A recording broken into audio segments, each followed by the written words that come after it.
Hi, I'm Marty from the Growth Hub, and today I'm interviewing Jordan Casey, who's a student here in WIT and also a young entrepreneur. So, Jordan, tell us a little bit about yourself and your interest in entrepreneurship. Yeah, no bother.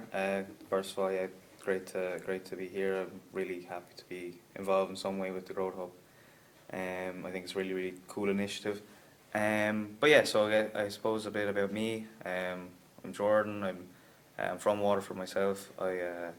I'm currently in my fourth year BBS, and yeah, over the past 10 or 11 years, I've worked in a number of different startup companies that I've started, uh, whether it be in gaming or mobile apps or hospitality. And yeah, I suppose I've kind of been a young entrepreneur for that time as well. Um, for me, my interest in entrepreneurship came at a young age. I kind of felt as though I had a sort of entrepreneurial mindset. I was always interested in like selling my old toys. I tell the story often that I used to sell karate lessons even though I had no idea about karate. And so I always felt I had like an entrepreneurial mindset in a way. It just for me was finding an outlet for me to sort of express that. And I guess with having an interest in technology and gaming throughout that time as well, when I was 9, I discovered programming and coding and how games were built. And I felt that this would be the sort of perfect outlet for me to connect my entrepreneurial interests with my technology interests. And so I started learning how to code, basically watching videos on YouTube, reading different websites, just building a knowledge up. And from there, yeah, it all kicked off. Launched my first business when I was 12 called Casey Games. We released an app called Alien Ball vs. Humans, which was this really like crude version of Space Invaders. And for me initially it was just sort of an experiment to see if I was capable of building this, and we managed to get it distributed on the App Store. And yeah, from there really over the past 10 years I've started a number of different businesses, some being successful, some being massive failures. But yeah, it's been very fun. I guess to answer your question, I've always kind of been considering myself like an entrepreneur with that mindset. But yeah. That's brilliant. So, based off your businesses, you've obviously had a lot of experiences seeing like the highs and the lows in each aspect. And what do you think makes a good business opportunity? Oh yeah, that's a good question. Like I definitely can agree in that I've sort of seen those highs and lows, and especially as a young person, I was often subject to a little bit of prejudice. Initially, when I started off, it was very hard to be taken seriously. I used to have to kind of sell my idea and myself, which was very difficult. It was often kind of seen as a kid, with like it was kind of like a joke for some people. And it was definitely hard to get mentorship, and so having to kind of carry myself as a young little kid, like, and my idea as well was quite difficult. But I guess I was very lucky. Eventually, I was able to find mentorship, and I've been lucky to have a lot of speaking opportunities over the year where I'm a huge advocate for promoting young entrepreneurship in kids. But yeah, I've definitely seen those highs and lows. In terms of what makes a good business idea, initially when I started, I probably had a lot of setbacks because I was very individual. I wasn't really aware of like collaboration or teamwork, and I like to sort of stamp my ownership on things. So I was never really one to, at the beginning, look at like getting market research or getting an outsider's point of view. And so I guess by limiting myself there with collaboration and not opening myself up to research, it might have limited me. So I think what makes a good business idea is one that has been looked at it from a number of different eyes. A lot of research has gone into it, and one that is built on collaboration as well, for sure. So, in terms of say you growing up in school, you know, balancing life, say like with sport or whatever you know, like you're interested in. Was it difficult for you to balance it out, like spending time in school and say your activities with the startups that you had or your ideas growing up? Yeah, definitely. Like especially when I was in like secondary school, when it already kind of kicked off for me. That was sort of one of the disadvantages of being so young doing it, in that I had to sort of balance my education as well. So initially it was quite tricky, because obviously like being a kid as well, like like going off with my friends, hanging out with my friends, playing football as well, and then having to focus on school and the business side of it definitely did take a toll initially. I guess what I will say is I was really, really lucky that I had a huge support network from the start. Once I began explaining to my secondary school what I was doing, they became very lenient and very supportive of me, so they gave me a lot of leeway in terms of like catching up with education. My parents as well are really, really supportive, and they were fully aware of what I was doing as well, so they gave me that time and that sort of freedom as well. But yeah, no, I guess it just became important to sort of have a structure to everything I did. So like, yeah, it was very scheduled from a young age. But yeah, I think having the support network and people around me and people aware of what I was doing definitely helped. And obviously having then the support to promote that. But yeah, and then just making sure that everything I did was structured, whilst also like having like my childhood as well, and like being a kid too, which was obviously very important. But yeah, it definitely was one that was a challenge at the beginning, for sure. That's brilliant. So you've had a lot of experiences growing up. What was one of the biggest challenges you faced while growing up and focusing on your businesses? Yeah, yeah, I've faced a huge amount of obstacles, as I said, throughout sort of setting up. Again, I would probably go back to that sort of being taken seriously aspect of it. Initially, when I started at 12, I was probably one of the only sort of young kids doing it. There was like a kind of community of us in Ireland that were sort of setting up. But again, it was just trying to be taken seriously, to be given that sort of seat at the table. When it came to what we were working on, I think a couple of my mates had to go to the USA to seek funding because their ideas were taken seriously. And I think setting up in Europe and Ireland at the beginning was a little bit difficult. I think that's definitely changed leaps and bounds in the last 10 years for sure. But again, it would probably just be that sort of taken seriously aspect. I remember I had a few experiences where I worked with people who like might have taken my idea because they felt that I was easy to sort of like to steal an idea from, really, or stuff like that. Like, it's just, yeah, I would probably like just bring it back to like being young and being taken seriously from such a young age was probably the biggest one for me. So you've been involved in collaboration with Kanye West, Yeezy Company. Would you want to elaborate a bit more on the marketing role with that? Yeah, no bother. I suppose a company I work with at the minute are called Kano Computing, and so I would have got involved with them about 10 years ago when they first started. They initially began to build computers and hardware for kids to learn how to code. So they used to build it through a Raspberry Pi, or they had like a tablet where people were able to use a visual programming language or build Minecraft items with code and stuff like that. And so obviously, being a programmer myself and really passionate about promoting it amongst young people, I began working with them initially as an ambassador. And then when I was doing my work placement here in the WIT last year, I approached them about getting involved in a role there. And I was taken on, and I started there last year. And whilst we were obviously still working on the educational products, it became evident pretty soon that we're also working on a collaboration with Yeezy, as Kanye West had taken an interest a year or so before in Kano and their products. And so he began developing what is now the STEM player with us, with Kano. And yeah, so over the last sort of 6 to 8 months, my priority there has been working on the marketing team there and promoting the STEM player and everything it's capable of. Essentially, for those that don't know, it's this little device that you hold in your hand that's able to split any song into 4 different stems based on, say, the vocals of the song, the beat, the drums, and other audio, and you're able to sort of mash it up and remix it in real time.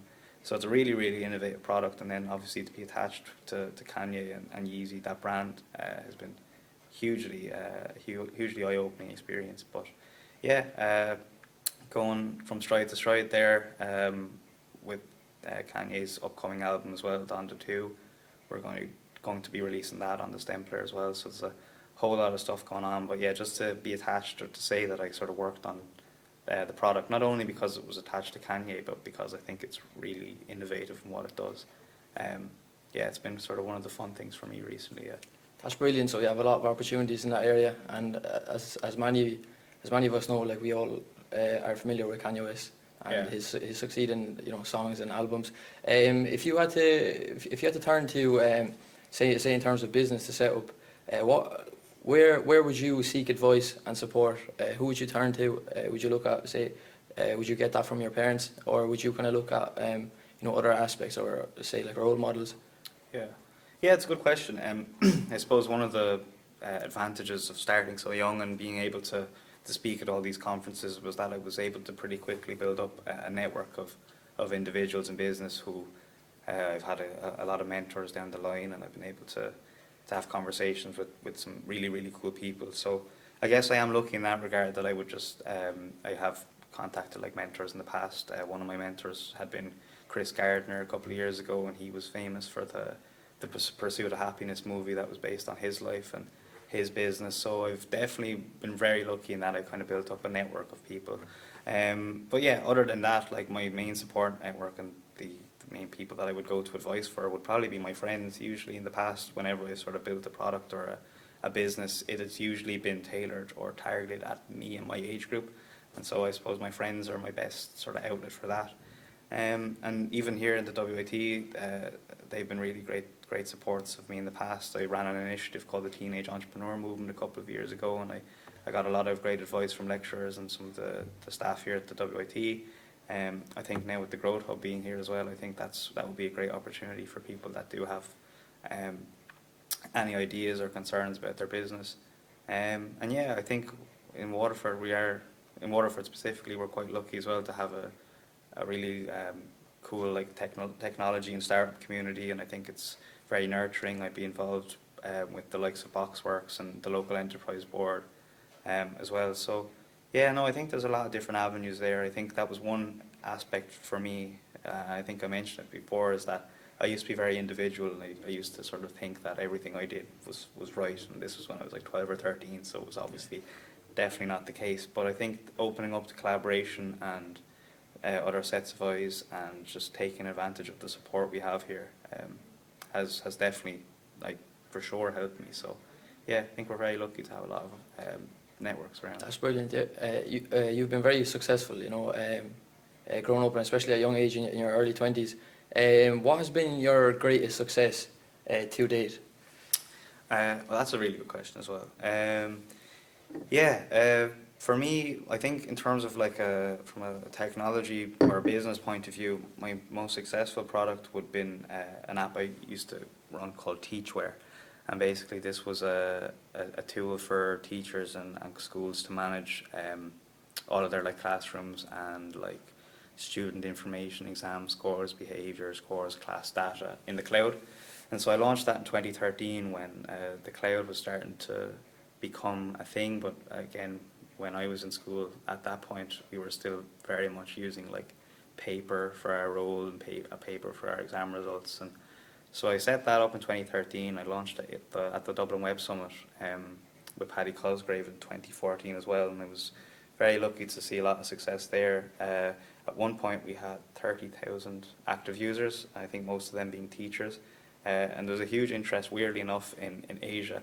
I think I spoke at a conference in India in 2012, and I was kind of plugging it a bit, what I was working on. And I think from there I was able to get a lot of press, so I think there was a sort of like word of mouth spread with the app. But yeah, eventually it kind of became too big for me. I was doing like my junior cert at the time, and I was having to work like pretty late hours with customer support in Asia, and like there was lots of different bugs and problems. So I actually just released the software as open source in the end. But I guess in terms of usage, that was my biggest success from a business point of view. Again, another aspect of what I do, and I've been really, really lucky and fortunate, is that I've been able to travel a lot and speak at conferences.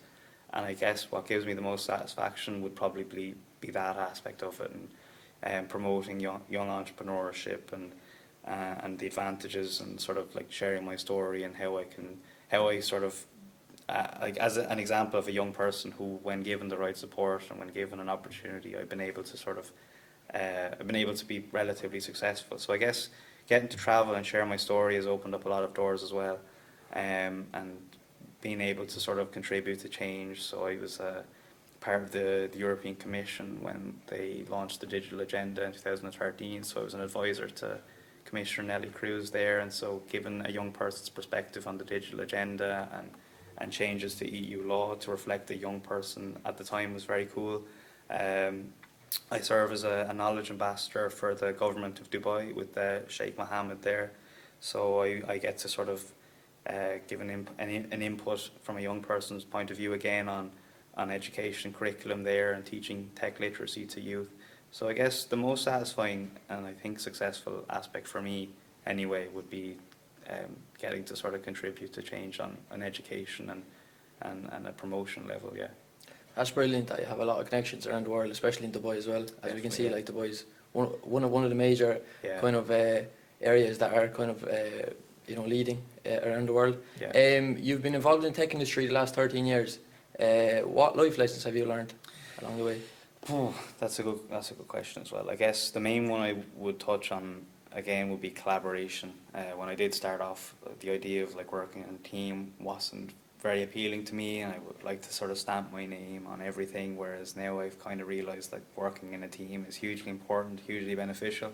But yeah, no, in terms of life lessons as well, like I would have been originally a very shy person, like especially in primary school, and sort of being thrown into that sort of the industry and sharing my ideas and speaking has definitely helped to boost my confidence. And I think it's a characteristic of an entrepreneur as well. And I think it's a skill that it does teach you in terms of like communication skills and getting your idea across.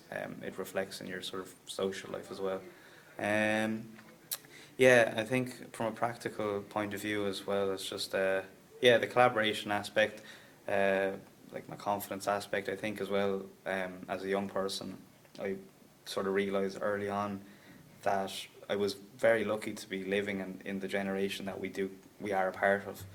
Like an example I look back to is if I wanted to develop an app or a game even 20 years before I started in the 80s, like the process would have been a lot more difficult. I would have had to buy a load of books, I would have had to build it on like a clunky computer, I would have had to then sell it to a distribution network or a game publisher, and I would have had to get it like physically manufactured and sold in stores.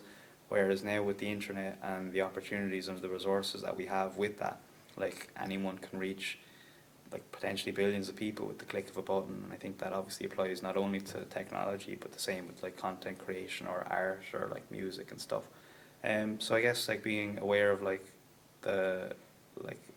how lucky I was as well, and like taking advantage of the generation that we're part of is probably another lesson I learned through it all too. And is the reality of an entrepreneur what you expected? For me, sort of yes and no, I guess. Like having that sort of entrepreneurial mindset from a young age, without obviously knowing what that meant or what an entrepreneur was, I became sort of aware that like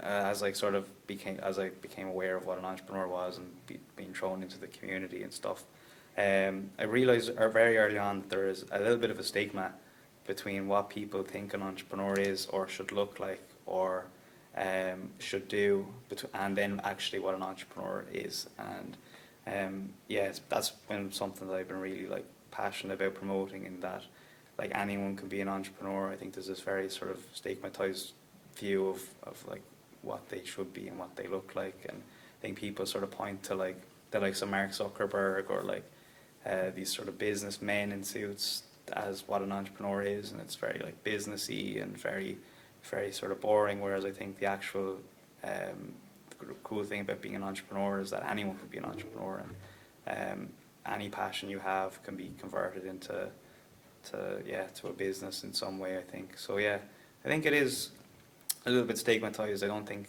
people fully realize what, especially like people my age or like people that my peers I've talked to, once they do realize what an entrepreneur actually is, they take much more of an interest into it.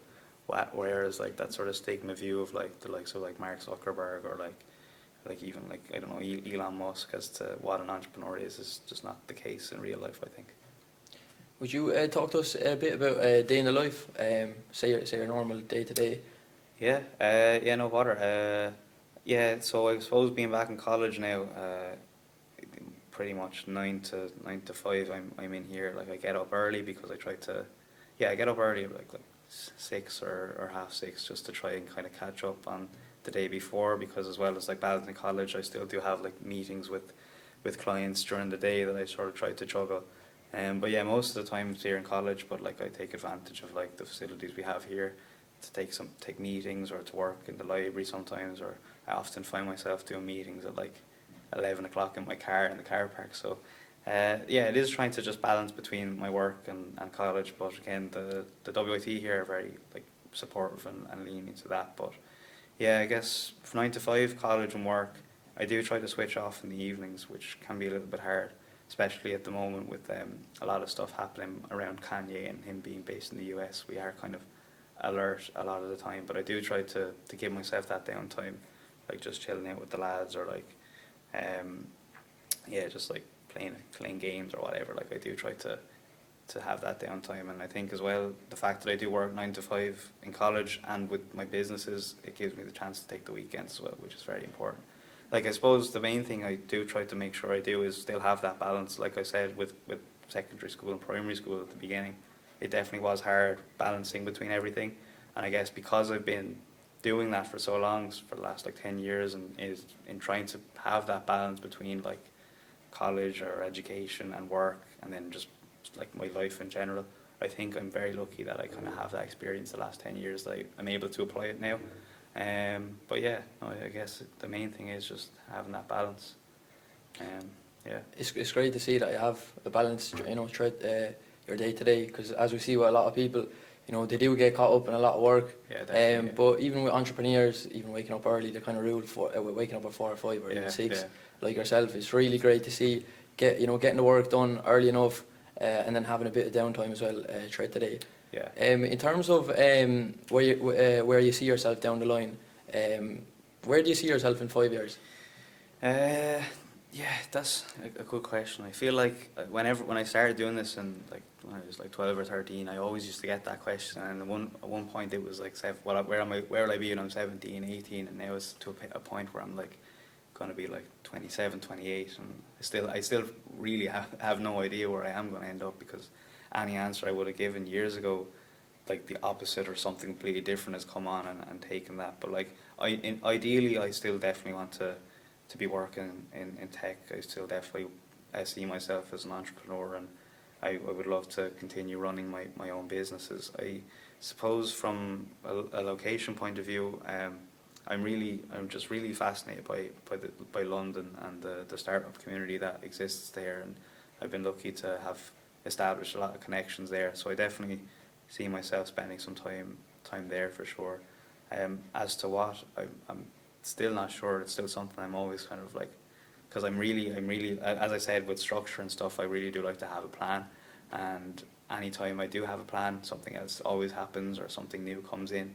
So yeah, I guess ideally I'd like to be doing what I'm doing now, maybe in London, or maybe in another city, like even Dubai. Like the community there and the tech community is thriving. It's really, really cool. And so to have connections in different parts of the world, and to sort of be open to travel, I'm very lucky to have. But regardless, I think 5 years, definitely going to be working in tech, hopefully, and definitely going to have travelled a bit, I'd say.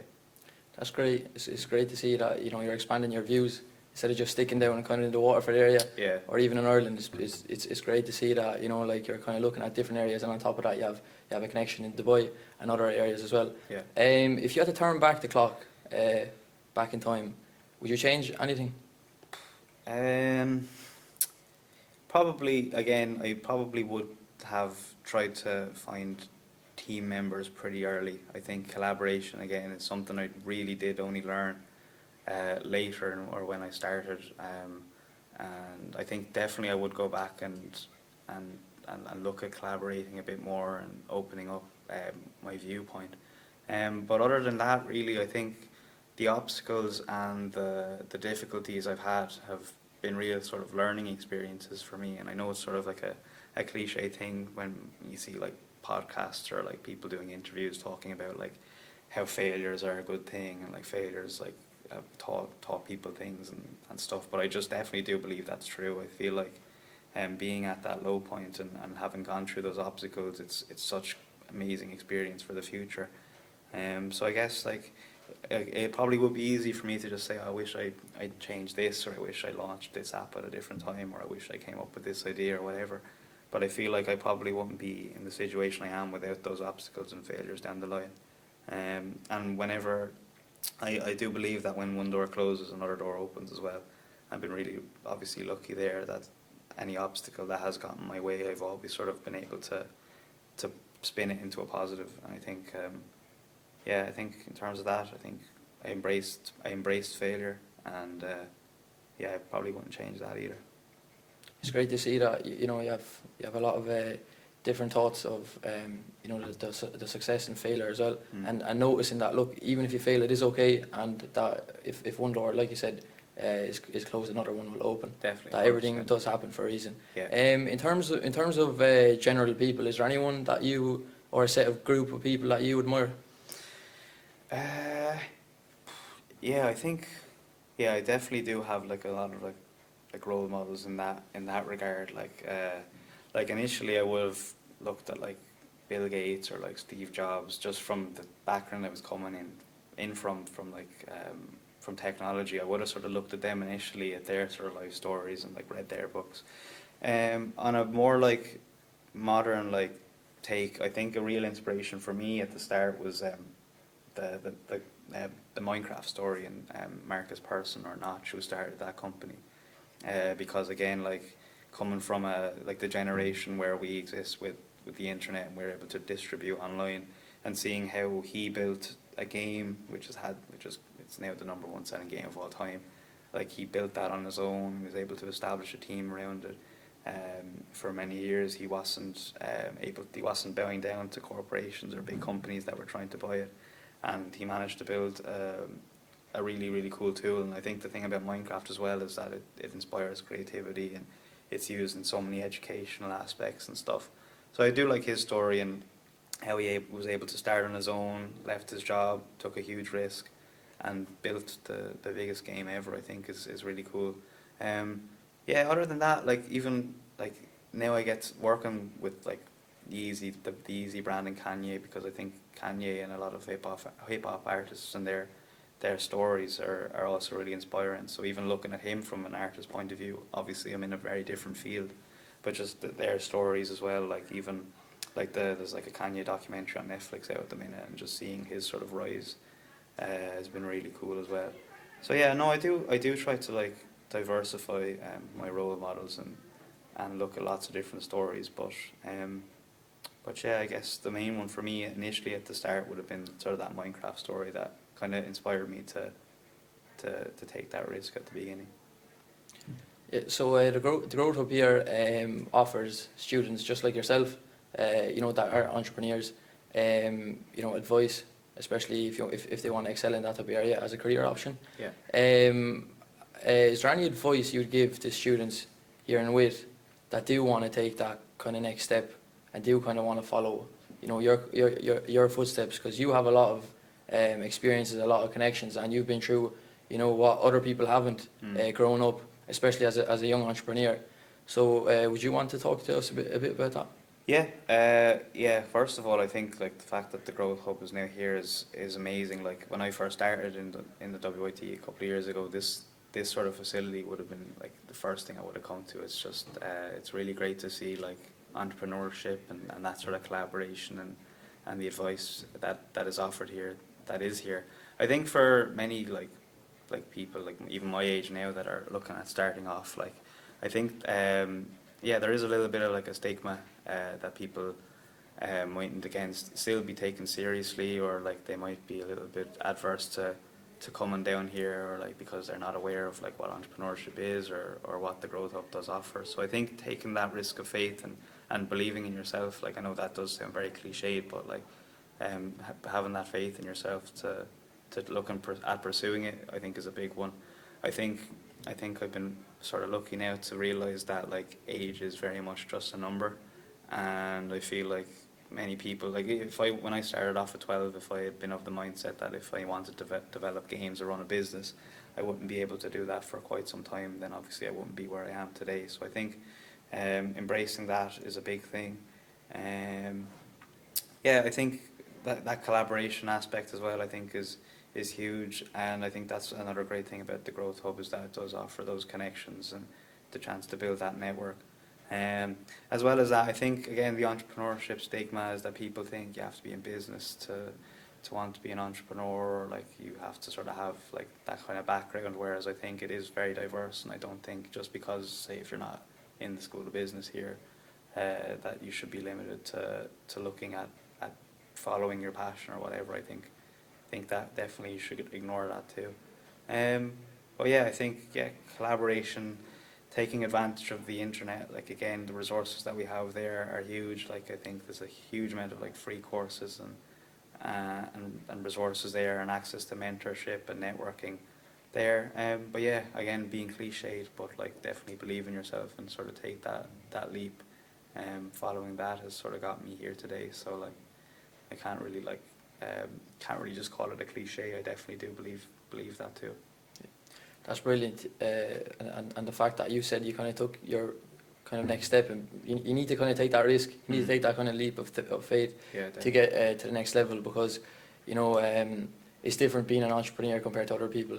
You know, say that are just kind of that want to be employed in that kind of general route, as opposed to being your actual own boss and your own kind of stepping stone. In terms of social media, what blogs, Instagram or Twitter kind of posts would you enjoy, or you know, is there any kind of, say, like videos or anything that are on the social media that you kind of like? I do keep an eye on like social media a lot. Like I'm fairly obsessed with TikTok, but like in terms of like the videos I'll be watching there, a lot of them would probably not be related to entrepreneurship. Like I do really like Gary V or Gary Vaynerchuk. Like I know he's kind of a bit of a meme at this stage, but I think a lot of the advice that he offers, whether I agree with the tone he kind of projects it at, I think a lot of the advice he offers is very, very, very real, and I think it's just pushing people to sort of take that risk is something that he talks about a lot, and just telling people to just believe in themselves. And when people have this sort of tick that they kind of put roadblocks in for themselves. So again, it's just that, like say for example the age, like because I'm so young, I won't be able to make it because of my age, or even at the opposite spectrum, because of I'm older now, I'm not able to sort of take that risk or go out on that leap. And I think he just kind of like breaks down all those barriers for people and just tells them just like to just get up and go on and like get on with it really. So like those kind of characters I do like. Like again, YouTube has been like a sort of second like school for me. Like I think the resources there, in terms of like learning how to code, or even just like for practical like public speaking advice, or like looking at a business plan, I think the resources there are huge. And I think from a programming point of view, I think a lot of people as well like have an interest in getting into building apps and stuff, and I think that's a whole other sort of like stigma in itself, and that people think that because getting into technology you have to be a genius, or you have to be really good at maths or whatever. But I think even on the internet there's so much like really good resources there, and like code in many ways is slightly obsolete in terms of like drag and drop options, and like in terms of building websites or even apps as well. Like there's so many opportunities there for people that might be creative or might have that but think that they can't just because they can't like write code or whatever. But yeah, no, I definitely think like the likes of Gary Vee and stuff are people that I would watch quite a bit. That's great, Jordan. Thanks very much for that. It was great to get an insight into the entrepreneurial road. I hope the best for you in the future, and hope to see you soon. Thanks very much, man. Thanks. Really enjoyed it.